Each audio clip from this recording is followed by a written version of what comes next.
नाशिक शहरात कडक उन्हाचा पहिला बळी समोर आला आहे।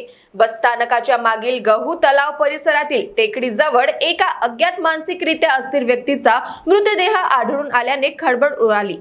नमस्कार, आपण बघत आहात NTV 24 आणि मी आहे तुमच्या सोबत नंदिनी बर्वे।